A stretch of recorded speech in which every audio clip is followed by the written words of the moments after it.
All right, everyone. I am here with Nishan Subedi. Nishan is VP of Algorithms at Overstock.com. Nishan, welcome to the TWiML AI podcast. Thank you so much, Sam. Glad to be here. I'm super excited for our conversation and looking forward to digging into what you're up to there at Overstock and how you think about architecting for machine learning there.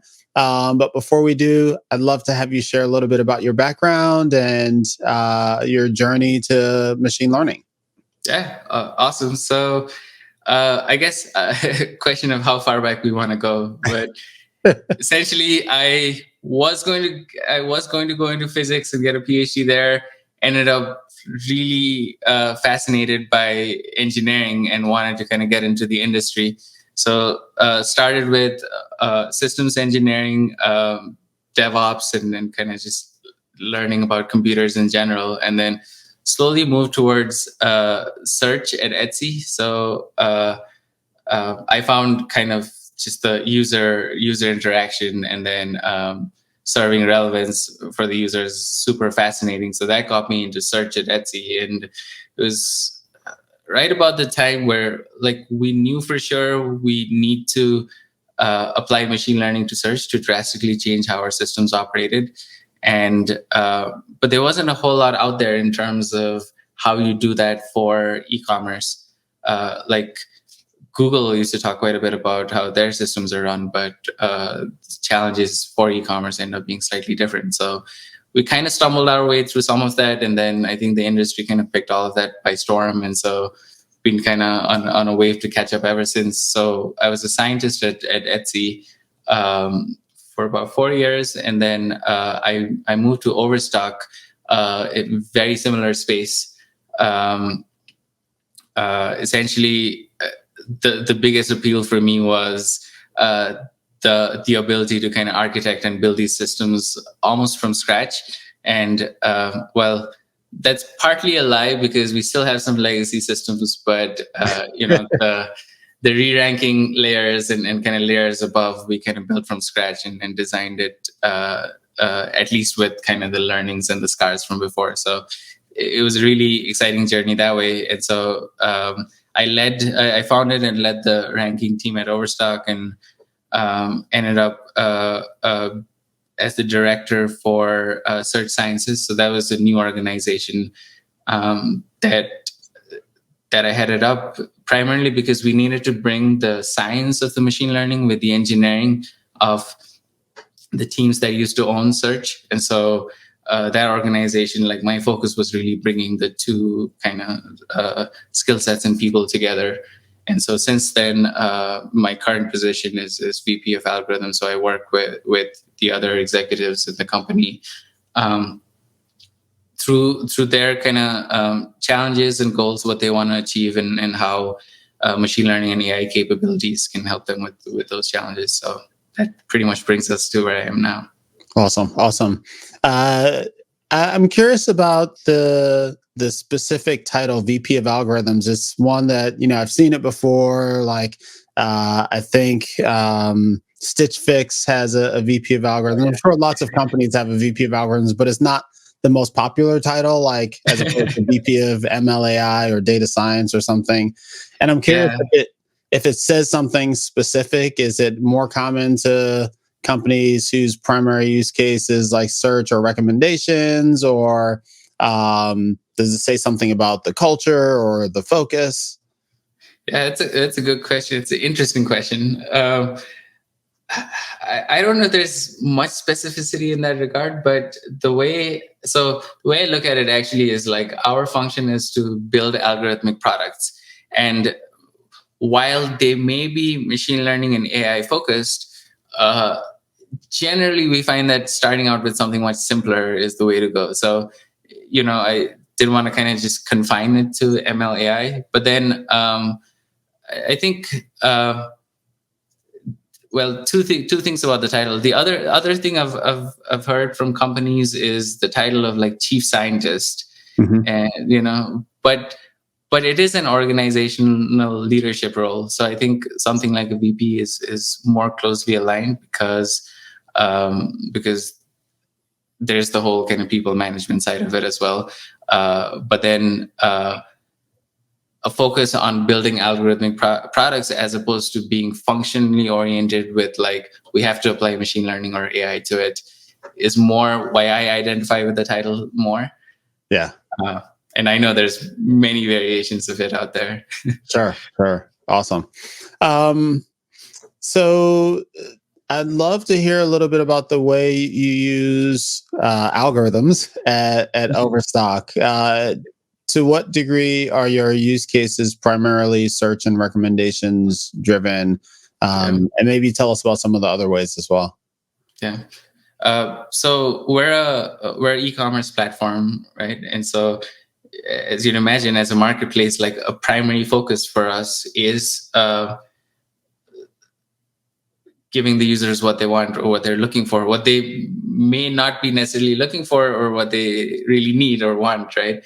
And so things around discovery is a major focus for the organization. So that includes search and recommendations. Those are kind of coming even closer together as fields because it's harder and harder to distinguish between what's search and what's recommendations. And in addition to that, so we can handle the other parts of the business. So we have a huge kind of products launched on the marketing side as well, including like on-site advertisement platforms. So we kind of build and own the sponsored products interface as well. So the auction system that provides for those capabilities. So that allows our partners to market on our platform and also leverage our kind of platform and kind of the systems and smartness we've built to advertise offsite as well. In addition to that, we also kind of work very closely with the marketing team on our ads and the spends we do externally to like Google and Facebook and platforms like that. We're also involved in kind of pricing decisions. So there's lots of algorithmic components that go into that, and promotions is very coupled with pricing decisions. So promotions like what goes on sale, what kind of coupons to offer to customers. So we're very involved there as well. And the other big area is around the sourcing, merchandising, operations side of things. So we have various algorithms deployed for the either demand forecasting or estimations of shipping time, shipping rates, those kinds of things. So we're pretty much ingrained across all parts of the business from an e-commerce or like retail supply chain perspective. And I think we're still maturing as an organization. We have more demand than we can fulfill as an organization at this point in time. So it's a good problem, but I think it's because e-commerce is such an interesting place, and there's just so many various business problems that lend themselves really well to kind of algorithmic and machine learning solutions. So that covers it, I guess. And in terms of the thinking about in terms of the company and the core business model, we didn't really talk about that, but the way I would put it, like not having talked about it with you or knowing anything about it, is like I think of it as like you have elements of a marketplace in that people can sell on the platform, but it's more like retail in that you're controlling pricing and things like that, just based on the description that you gave. Yeah, pretty much. We have various shades of that. So we control pricing for certain products. We also kind of allow partners control over prices under certain conditions. But yeah, it is. I really think of it as a marketplace, and also like with our sponsor product program, it's a marketplace within a marketplace. But then lots of the parts of retail apply, right? Where the costing of goods, like what to bring on, what's trending, what needs to be promoted, how do you manage for inventory? So you kind of need to handle all of those concerns. And so the difference is we're fairly lean in terms of the warehouses we have, and so we do rely on our partners quite a bit. And we try to not hold the goods within our warehouse or our control. So we don't buy in a whole lot of them, but we work out our contracts in ways that lend themselves to agility and ability to scale and expand. Okay. I should have asked you this up front. Were you there for the whole O.co thing? that keeps coming up every time. So it's funny, like there's not one, I guess, company stand-up goes by where someone doesn't ask about O.co. No, I wasn't there. I think it's still a work in progress, not quite complete. We may have lost the focus on that at this point, though. So one of the things that you're really excited about is machine learning architecture and architectural patterns. Introduce us to that topic and some of the ways you think about it and its importance in real world machine learning. Yeah. I am super fascinated by the topic, and I went down to the source of like where did architecture patterns, how did that become a thing, right? And in software, I guess the most famous example of it is like the Gang of Four. Book of Four. Yeah, exactly. The Gang of Four, and the book that's probably in every software engineer's kind of bookshelf. And so I went through the book, and like the preface actually talks about Christopher Alexander. I don't know if you're familiar with that name. He was an architect from like way back. I'll get the year wrong, but like super smart guy.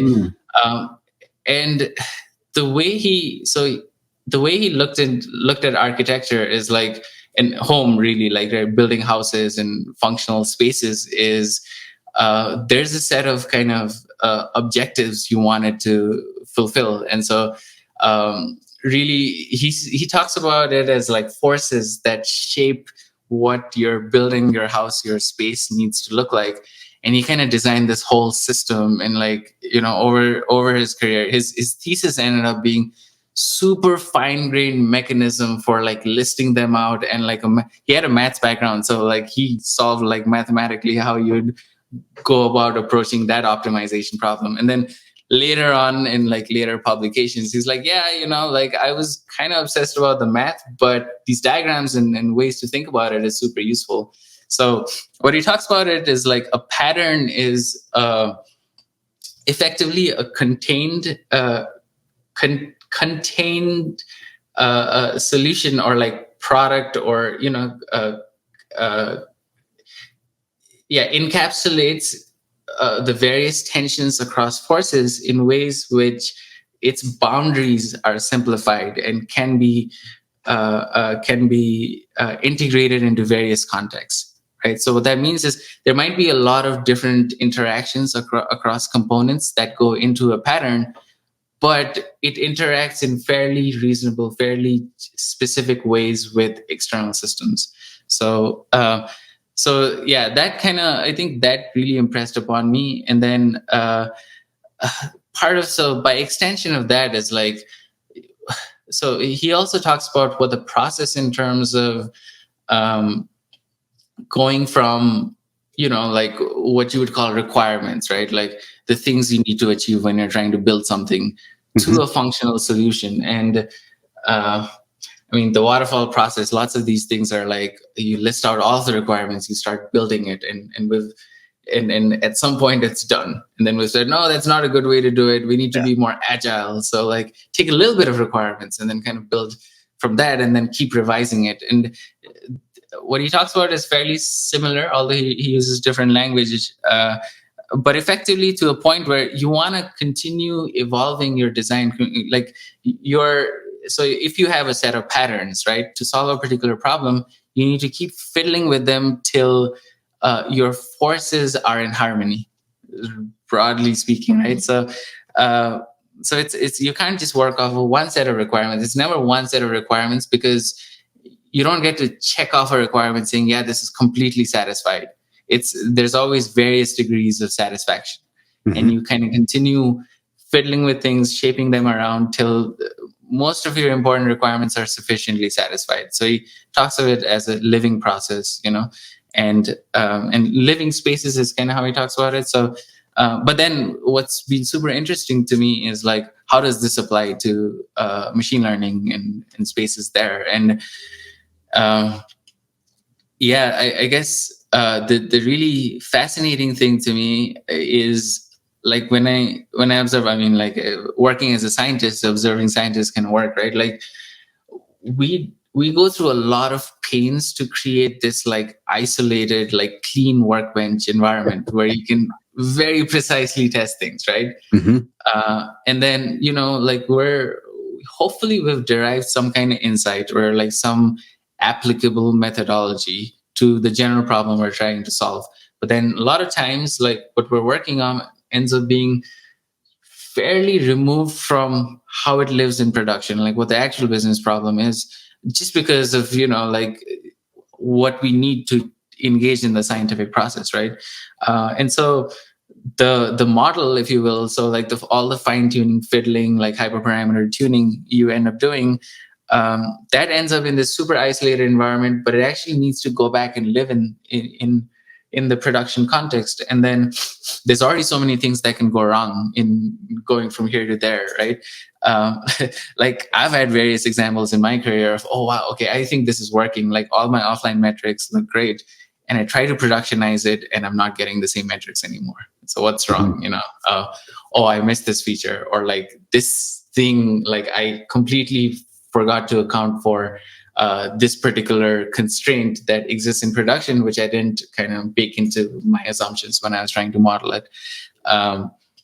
So I think generally, like when you think of kind of applications of machine learning into industry or whatever, like specific problems, you're trying to take something you've carefully cultivated in a workbench in a lab environment and trying to apply it, trying to put it in this production context. And a lot of times, like the actual learnings or most of the learnings come after you've put the initial stuff in production.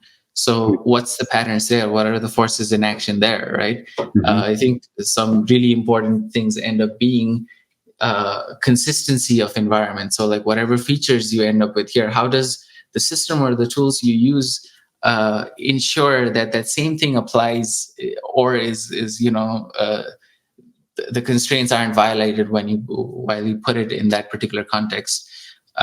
So yeah, it kind of go on into those things for a while, but that's the general idea of how I've been approaching it, and still not done. It's still, I think, a work in progress for me, but still very fascinating approach to look at. When you think about architectural patterns, is architectural pattern synonymous with design pattern? And then, those are both kind of abstractions, as is an algorithm. Like, what's the difference between an architectural pattern and an algorithm? Are we talking only about the embodiment of an algorithm, like a deployed system? Is it that it's a higher level abstraction? How do you think about all that? Yeah, I mean, it's a really, really interesting question.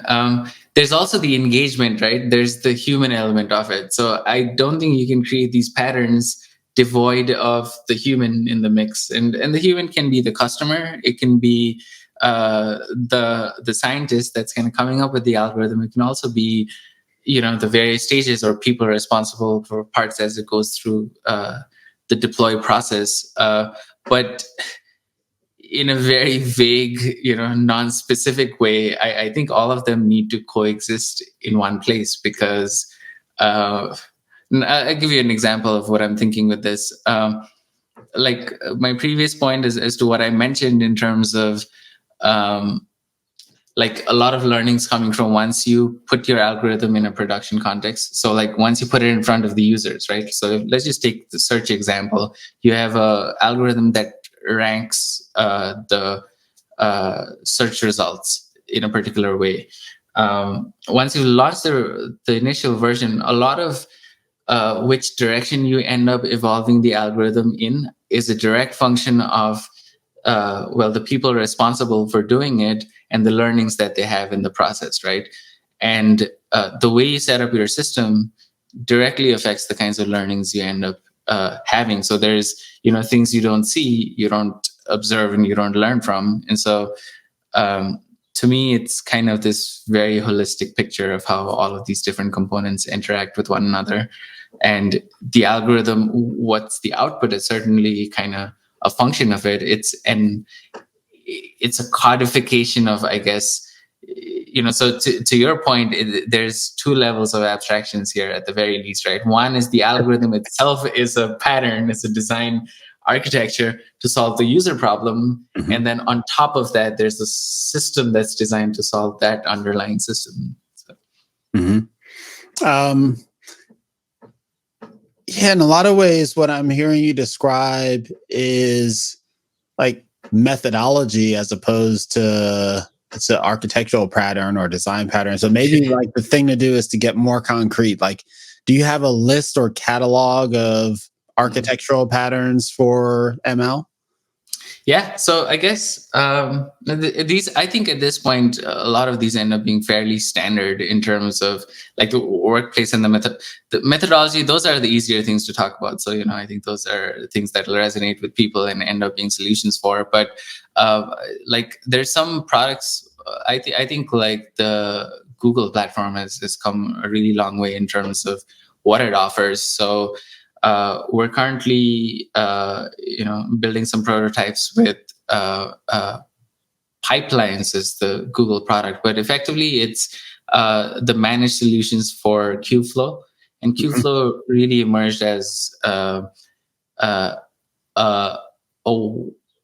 workflow orchestrator, right, across.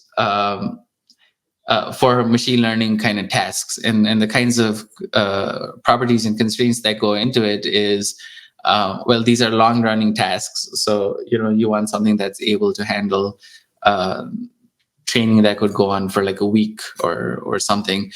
You want it to be fairly repeatable. You want to be able to code up your DAG. And so, you have things like recursion and conditionals encoded into it. And then and the other thing is, I think initial versions of this tried to kind of just bake one solution into it, but I think Kubeflow is going to pick up quite a bit if it hasn't already. There's lots of companies using it, like even Spotify.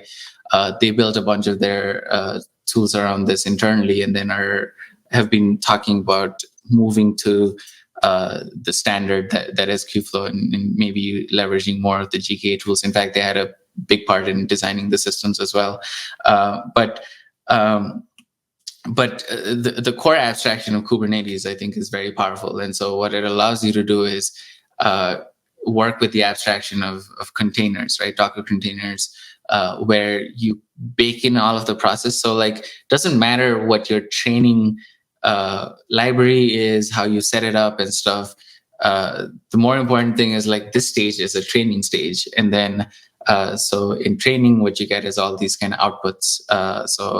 You need to feed in inputs that come in various ways, and you need to observe certain metrics. And so some of the offerings as part of the library and actually the managed tool is like, you can have confusion matrix, you can have, training accuracy measures, you can tack on like tensor boards where you're investigating features. So I think we started seeing more of like the abstractions being nailed down much more. So I think that when so in concrete terms, we needed to kind of really nail down what these abstractions that were important is. We needed to nail down where the right kind of flexibility was required. And so, like saying, this library is an end-to-end system doesn't work for everyone, right? You have to be able to say, you might need to structure your training in different ways. You might need to structure your data transformation in different ways. So the transformer is kind of another abstraction, I think, which is super useful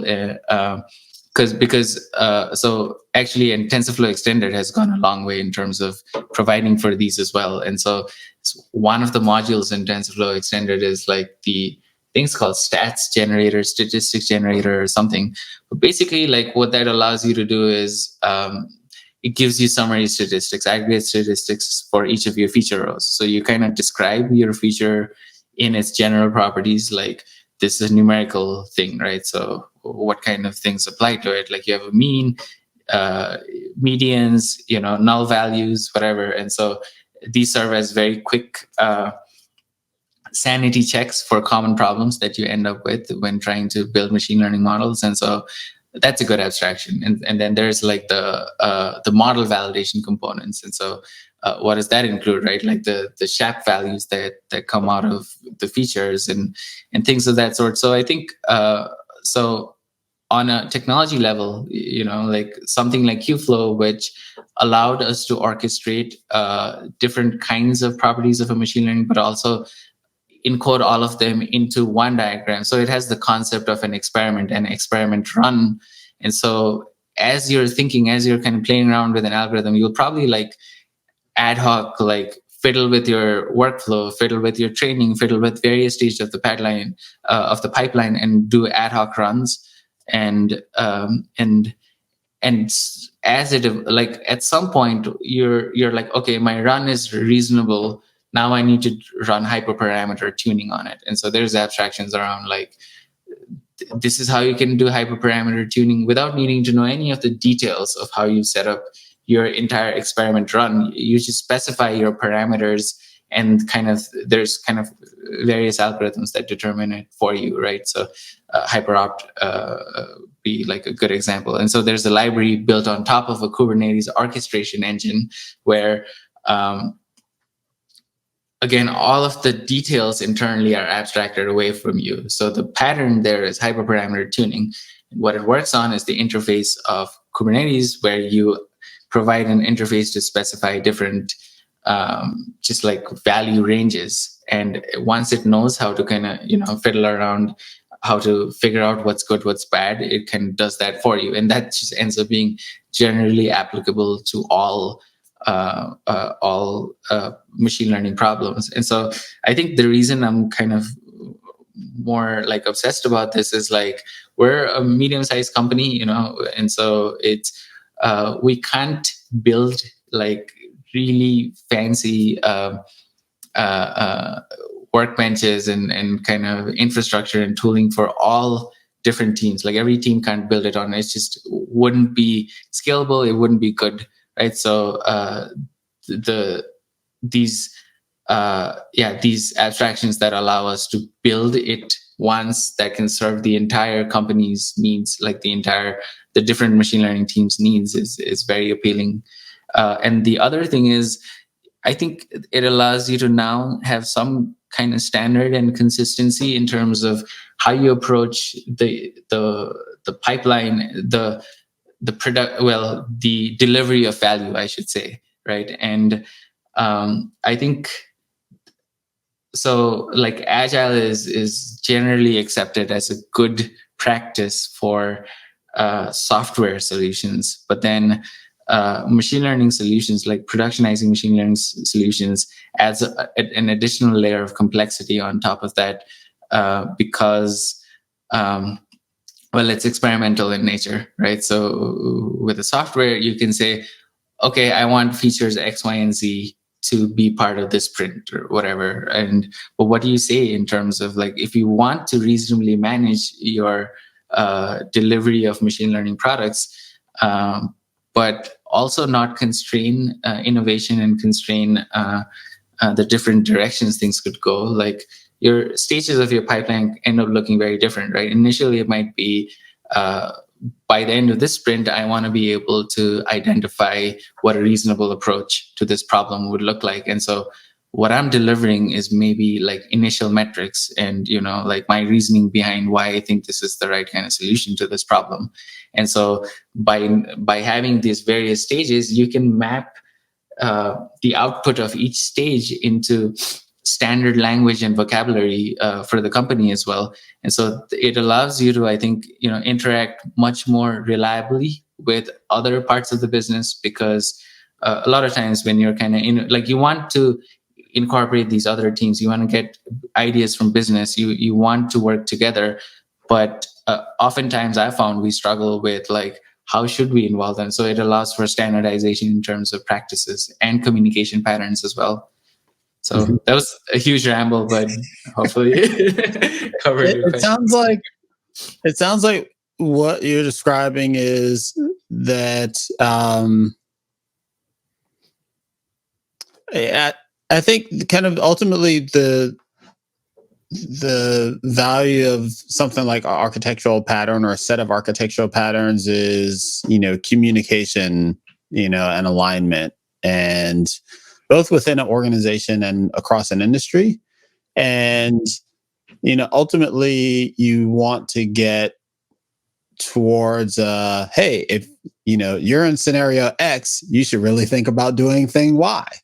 And it sounds like you're building that out from kind of many of the things you talked about were like MLOps kinds of things, to just throw out a catch-all phrase. Like, if you've got long running, jobs, there's probably a workflow system required, and maybe that's DAG based, right?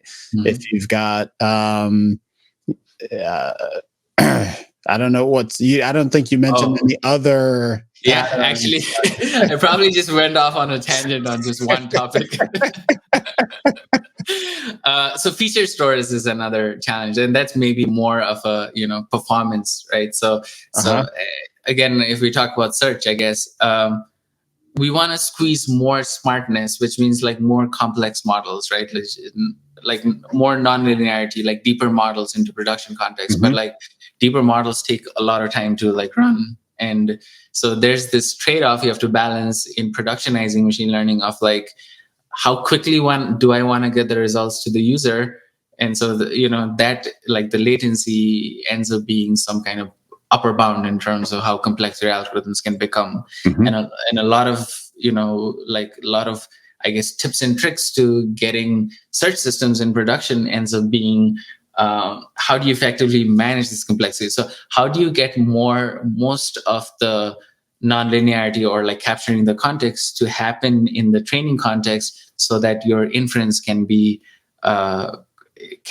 like low latency, right? So and so feature stores, I think, is another kind of good pattern that's kind of becoming very broadly kind of talked about and accepted at this point in time. And so it's like Hops works, and Gojek has one, Feast. I think Feast is probably going to become a standard with the Google pipelines as well. There's other companies that provide for it, and like they didn't used to exist when we kind of started out building these things, right? So there wasn't a pattern, and exactly like you said, like the industry wasn't talking about these things in standard ways. Like we used to talk about the technology itself. We used to say, "Oh, Cassandra is a really good system for doing," because it kind of, for the CAP theorem, it provides you, consistency and I forget the other one, but basically like availability and partition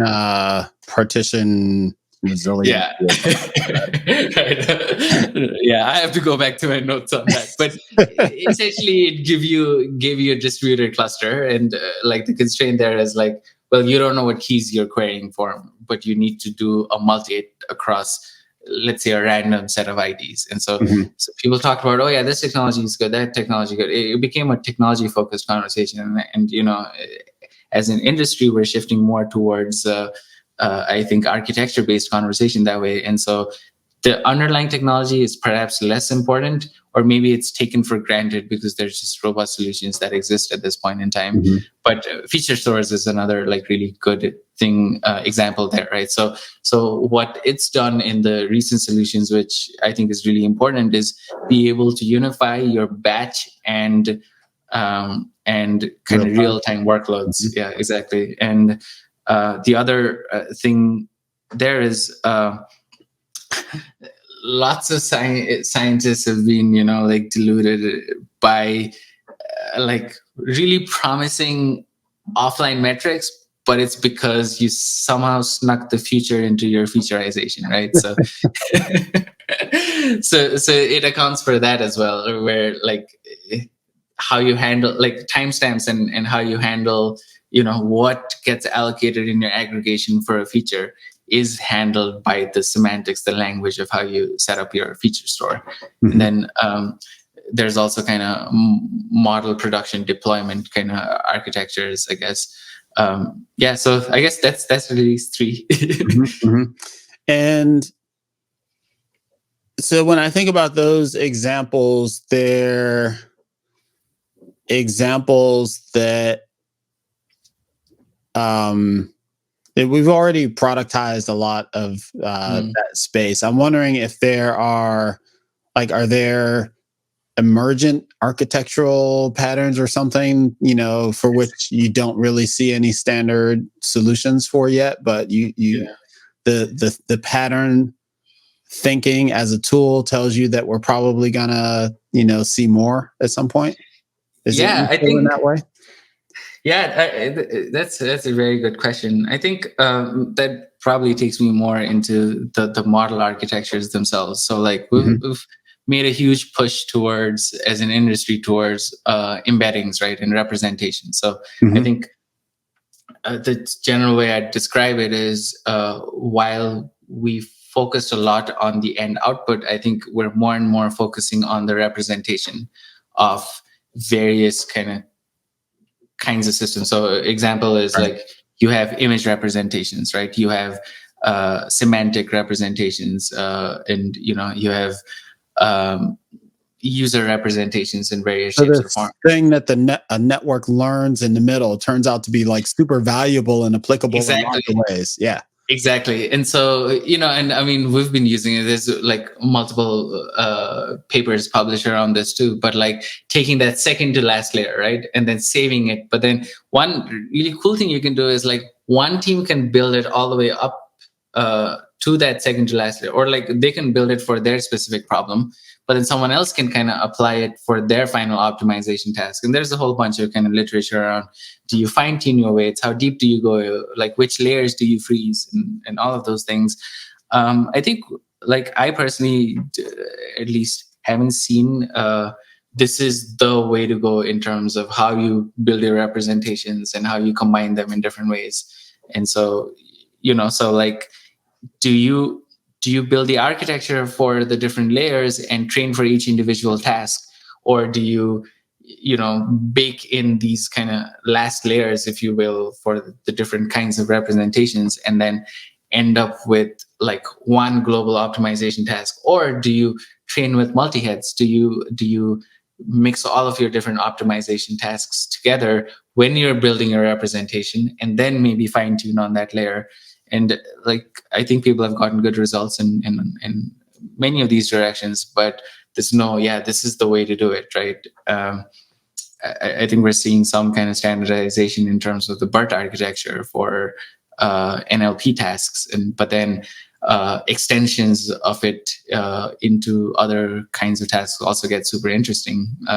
It's really good at capturing like spoken language, or like language, the way people use it, but then the way you create titles in your like products for an e-commerce site look very different. So the applicability of the same model there are fairly different. So maybe there's an abstraction there in terms of just codifying, or learning around the semantics themselves, that can be more general as well. I mean, lots of that already exists, right? Like, don't get me wrong.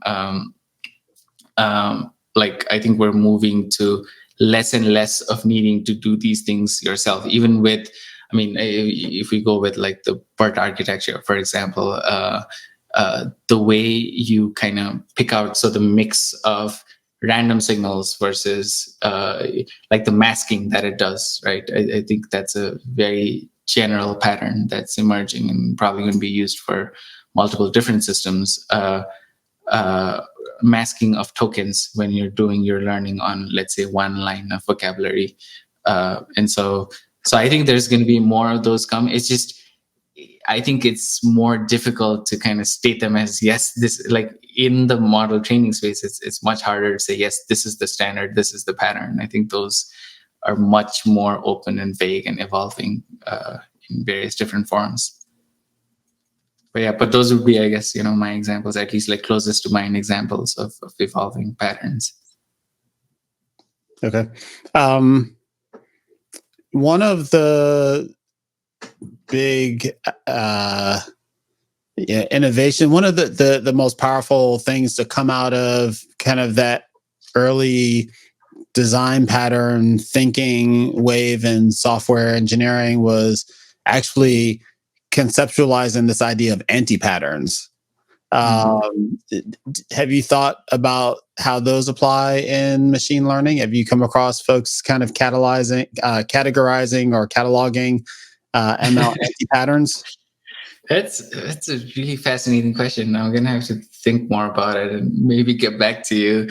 Like off the top of my head, I think so we have these, like, we've created some engineering principles for us, and like I think the heart of it is like simplicity is still kind of number one. I think a lot of, I wouldn't say anti-patterns, but a lot of like people maybe coming out of school and stuff. So like academia prizes novelty in approach.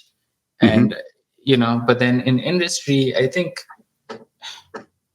at least like the most effective solutions, the most sustainable solutions are simple, right? It's how much you can simplify your solution while still having it be effective for the problem. And so we're very conscious about trying to simplify our designs as much as possible. But then anti-pattern I see is just gearing for the most complex solutions, right? Like, we need to train this deep learning model for X, Y, and Z tasks. I'm like, no, maybe just like averages is enough. And, that kind of goes back to, I guess, my title. Like, I don't want the impression that all the work we do has to be machine learning, because I think a really important question is like figuring out where machine learning is a good use case for or not. And so another higher level anti-pattern is just like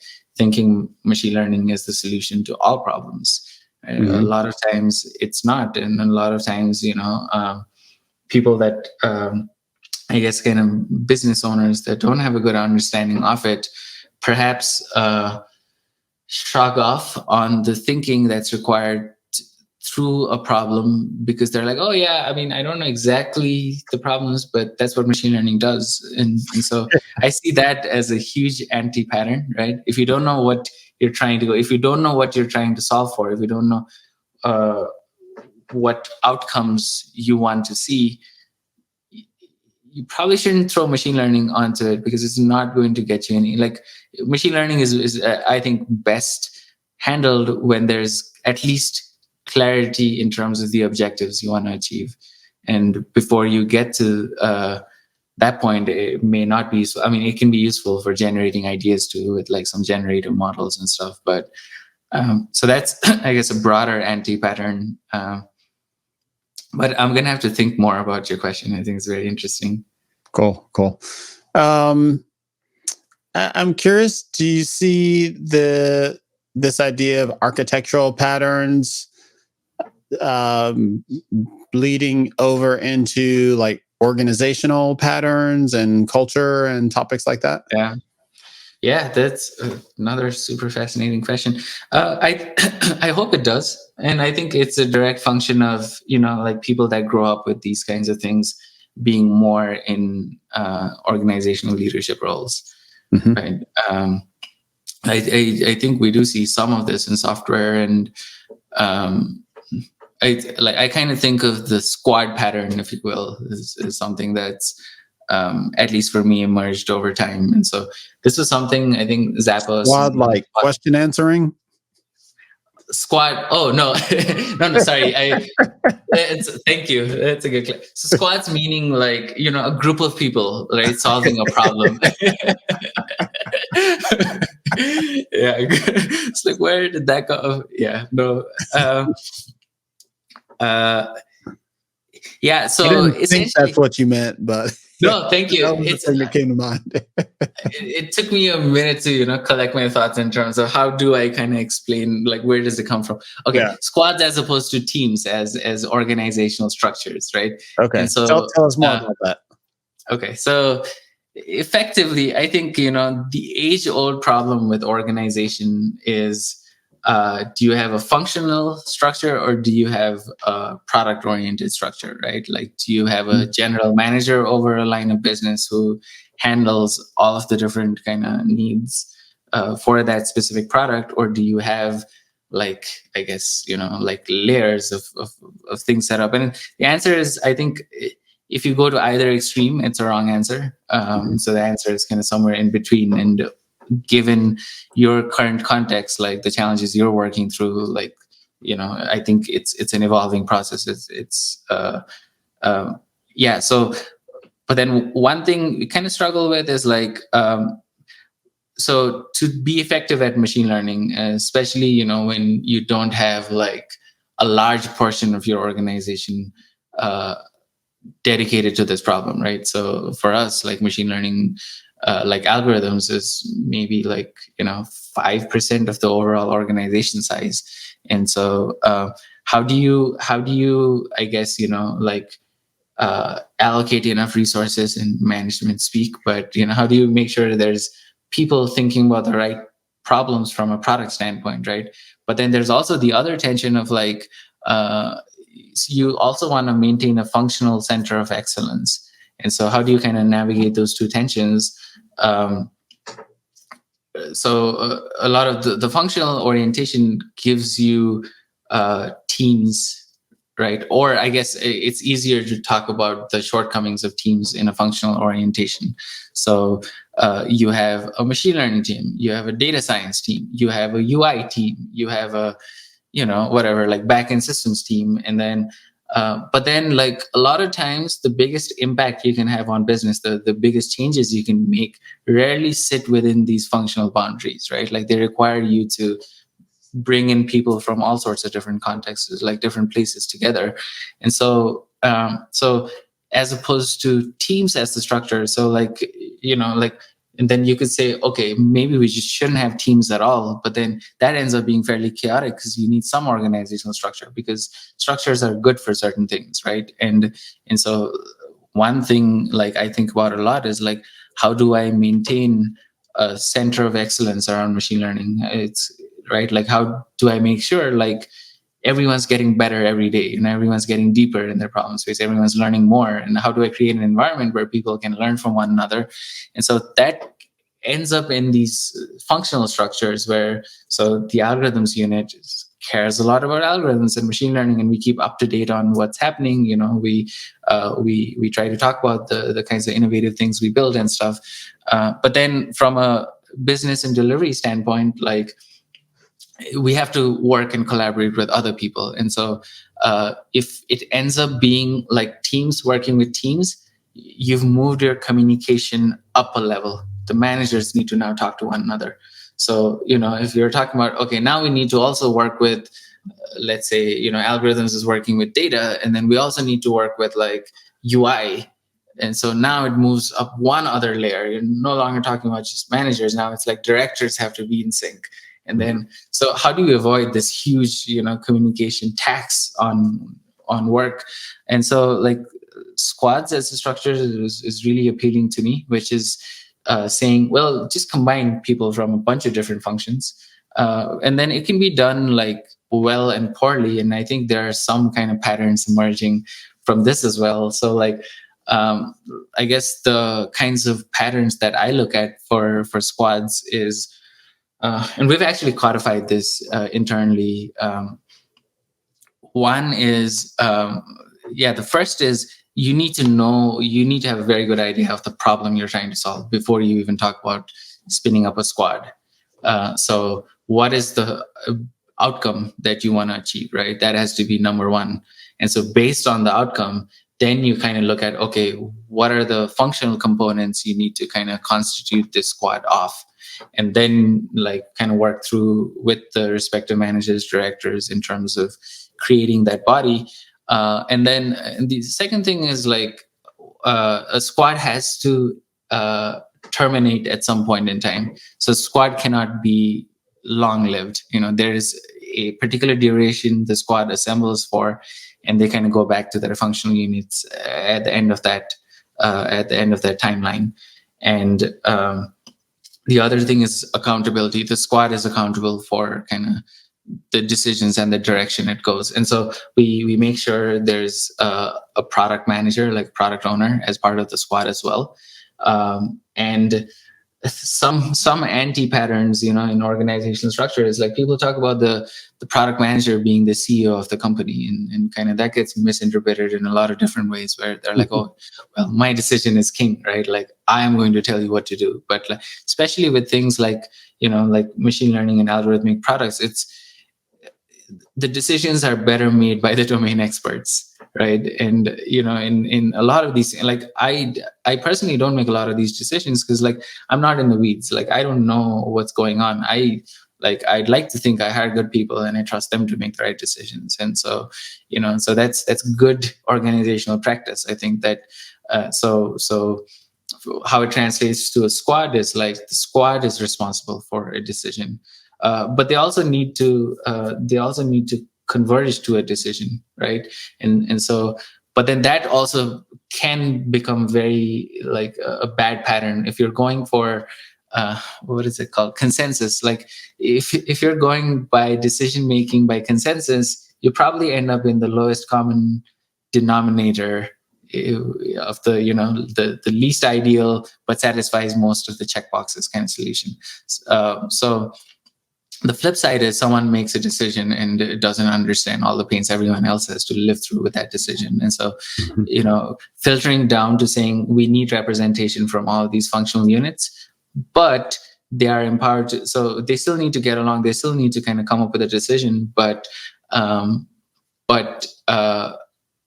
this unit makes the decision. I think that's, that's something very powerful. So it also instills a sense of impact. So another one of our engineering principles, and we shamelessly borrowed it from Airbnb, is like own your impact, right? So we asked the squad to own the impact. So we've kind of presented them with a problem, and then they have complete freedom to come up with the solution they see fit. But then what we're looking for is the impact that comes out of it. And two things that emerge. One is like, well, you can't own your impact if you haven't defined the impact. So the metrics, the measurement becomes really important, right? So so we have almost like a template we fill out in terms of whenever a squad takes on a work, like there's a standard template and there's various stages of the template that you fill out at various points in time.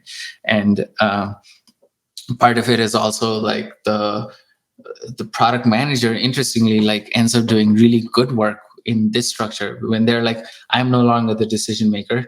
But they have a lot of context in terms of the product and like, everything else. So they align their efforts towards presenting the squad with the most pertinent information so that they can come up with the right decision. And they act as a member of the squad in coming up with the right decision. So you get a very, collaborative environment that way as well. That I think would be, the most successful kind of organizational pattern that we've instilled here. So start with an end in sight, right? And then pick the right people once you define the problem, set the right metrics, empower them for all the right decisions, and then kind of make sure there's a termination point and kind of checkpoints along the way to get there. And all of those in isolation sound like, very generic, like management principles. But then when you kind of bring those forces together into one kind of structure, one pattern that's recognized in the organization that you can fall back to, right? Like, so now you start kind of empowering people to be like, okay, these are kind of the problems squads are good at solving. So like you start squads emerging in all sorts of places, or like, yeah, this looks like a squad problem, right? Let's spin up a squad for this thing. And then and also you have a template to reference. So like this organizational learning is happening on a much greater level, like, and then the process itself is a living entity as well. As we learn more, as we figure out more things, we add that into the template or the way we operate. So we also have a common vocabulary and also an evolving set of best practices. And one super interesting thing that's going to emerge from this is like, we found that whenever a team needs to evolve the way it approaches work, like squads are really good ways for sharing information. And so the other other pattern or point here is like being able to the ownership isn't taken away from the team. So the sets of practices, like code review practices and stuff that a team has kind of impressed upon, a squad isn't beyond a team's practices, right? A team member is a representation of the team there. And so ownership has to be clearly defined. Once you've laid out the problem, once you've identified the approach you're going to take, ownership has to be laid out before you even start solving the problem. And that way, these end up going back to the team's practices. But what we found is like something new emerges as kind of working as a squad, and that changes a team's approach to work. So like these squad members end up being ambassadors for change within each of the teams as well. So that was another like really really good thing that came out of this practice for us. It sounds like squads are one design pattern that, or like organizational pattern at Overstock, as opposed to the organizational pattern. Like, do squads coexist with other ways that the teams organize? Well, yeah, they coexist with teams, I think, as being the major organizational structure in the that's the formal organization structure. And but then in terms of getting work done, we have initiatives as well. And initiatives at Overstock are kind of codifying into a set pattern at this point. So we started initiatives maybe 3 years ago, like with a serious consistency, I would say. And like I've been a initiative captain as well a couple of years ago, and it's probably better left to kind of business or product owners. But I think that's a broader structure. So.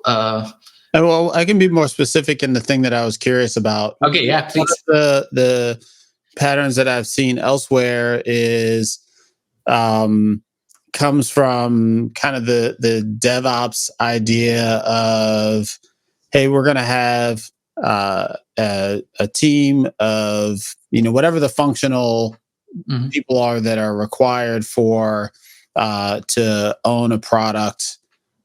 And that team owns the product indefinitely. And so, for example, you might have software engineering or data science in our case, and data engineering, and an ops, MLOps type of person, and there's some service that they own, and it doesn't terminate. They own that product forever, so that there's not this handoff into ops that own the problem. And I was really kind of thinking about that in contrast to squads have a definite termination date.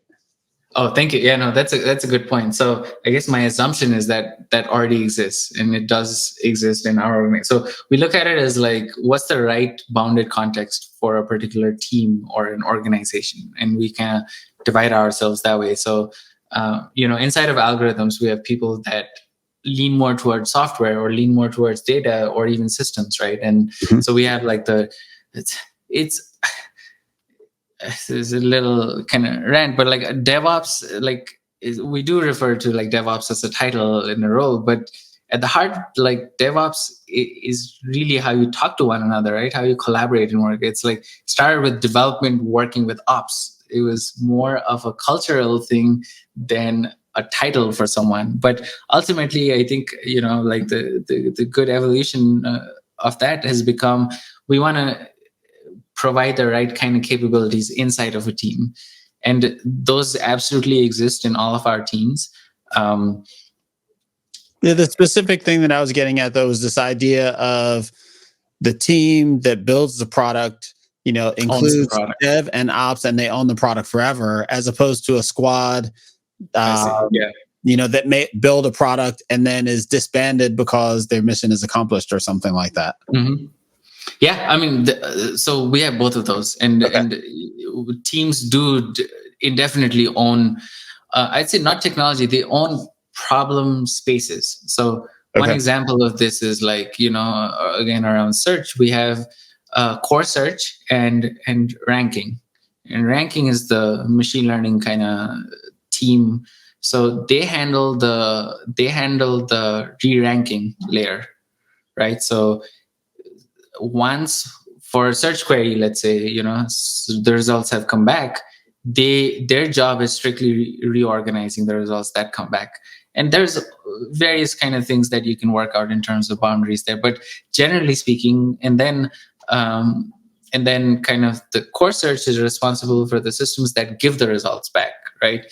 Now I guess one example of, so we had a squad around relevance because we needed to change how we did search, and what the solutions that emerged is like, oh, we need to, and this is fairly common, we need to add more machine learning capabilities into our recall, or like our candidate set selection problem as well, which is a core search problem, not necessarily um, a machine learning team. So there's two kinds of things, right? Like one is, do we kind of, like, does that team learn more machine learning practices, or do we change the contract in terms of ownership?